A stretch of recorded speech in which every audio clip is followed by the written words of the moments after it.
Computerized Numerical Control يعني جهاز ياخذ الأوامر رقميا ويحولها إلى حركة. هذا الجهاز القطع الأساسية منه مصنوعة من ال 3D برينتر، واليوم احنا برعاية كرياليتي كويت. الموقع متوفر فيه أحدث طابعات ثلاثية الأبعاد ماركة كرياليتي، وتحصل عندهم قسم المواد وجميع أنواع الفيلمنت والرزن المتوافق مع كرياليتي، وأكيد قسم القطع الإضافية وقسم لقطع الغيار، ويقدم قسم الدعم الفني أفضل تجارب الدعم. كرياليتي من الماركات المعروفة عالميا، وكرياليتي كويت موجودين في مجمع الأفينيوز. راح يكون رابط موقعهم في وصف الفيديو تحت. الحين خلونا ندخل في الموضوع ونتكلم عن الجهاز وطريقة تركيبه. بعد ما شفت إمكانيات CNC راوتر واشتغلت عليها لأكثر من 4 سنوات، حبيت أن يكون عندي CNC راوتر صغيرة أقدر أحطها عندي على الديسك. فقلت وبما أني عندي أنا 3D برينتر، قلت خل أطبع القطع وأصنع جهاز CNC راوتر. لكن للأمانة ما كنت أعرف القطع اللي أنا كنت محتاجها، فرحت بحثت عن الموضوع وحصلت هذا التصميم.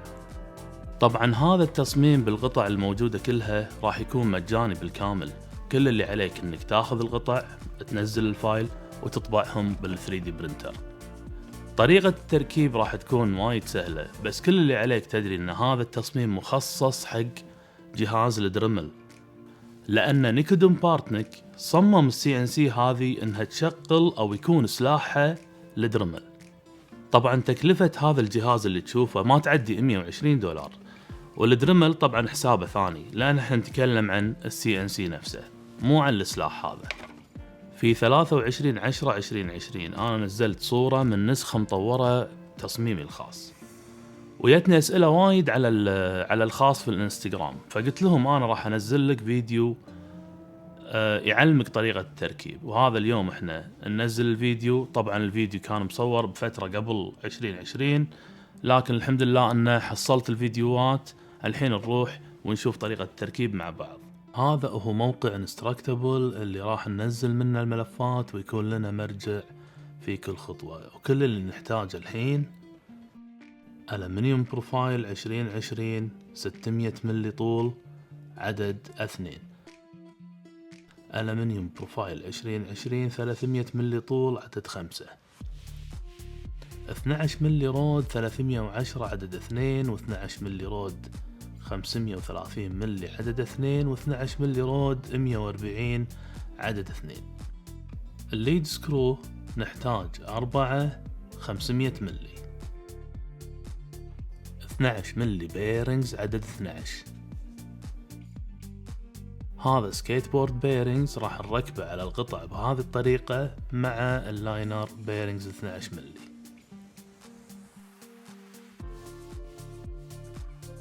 في البداية نركب شاص الماكينة من جهة واحدة ونربط القطع المطبوعة بالتينات وبراغي الM5 بهذه الطريقة.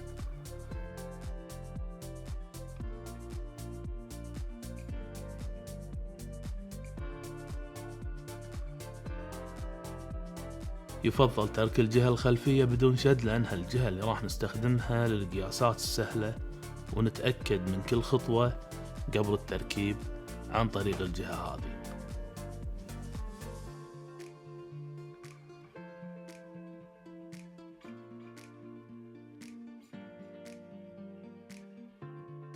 نحتاج قطعة صغيرة من الرود 12 ملي حتى تساعدنا ان نثبت البيرنج بالتساوي داخل قطع البلاستيك.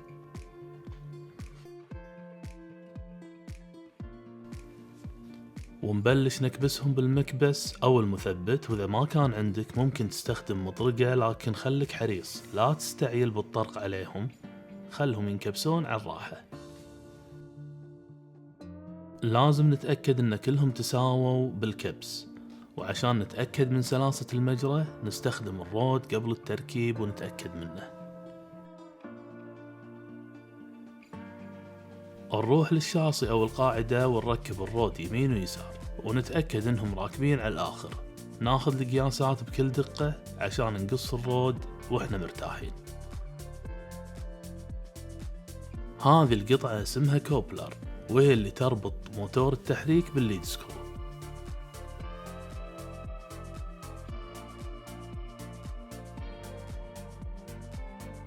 نركب الموتور على قاعدته ونربط الليد سكرو معاه عشان ناخذ القياس بنفس الطريقة اللي اخذناها مع الرود 12 ملي.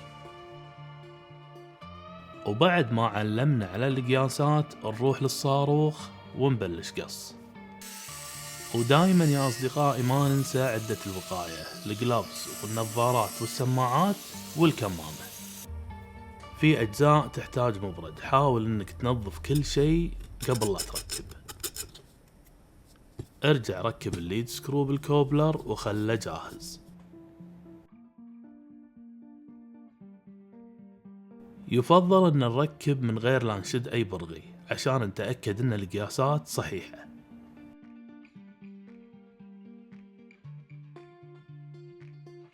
الليد سكرو لما تطلبه اصلا اي معاه الليد نوت، لكن انا طلبت نوع ثاني عشان يكون ثابت من الطرفين.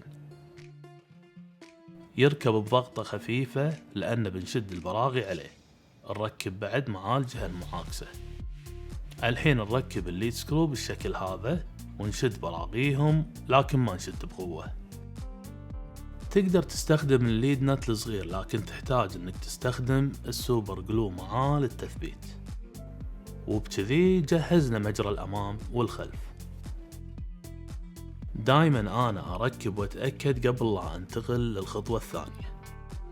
طبعا بنفس الطريقة نركب البيرنج والليد نوت على قاعدة الراوتر او الدريمل، ونكمل تركيب قاعدة الدريمل على قاعدة مجرى اليمين والشمال بهذه الطريقة.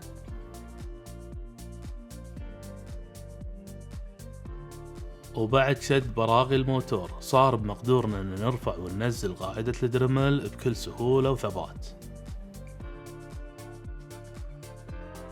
نركب الرود للجهتين ونشد البراغي على الجانب لتثبيته. والحين نبلش نجمع كامل القطع مع بعض.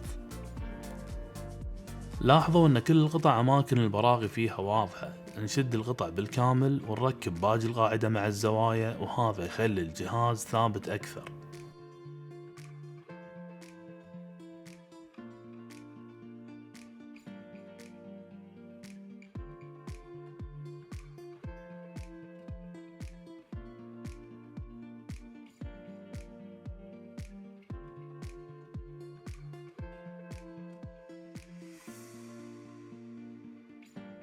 وبكذي نكون خلصنا التركيب.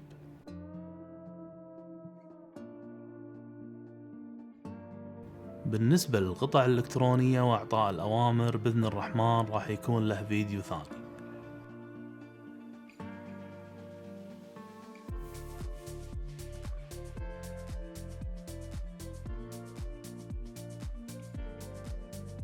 شكرا نيكودون بارتنك على هذا التصميم. لا تنسى تأمن كل الوايرات قبل التجربة عشان ما تخترب معك. نكمل نوصل الموتورات والمحول ونركب الدريمل ونجرب التشغيل.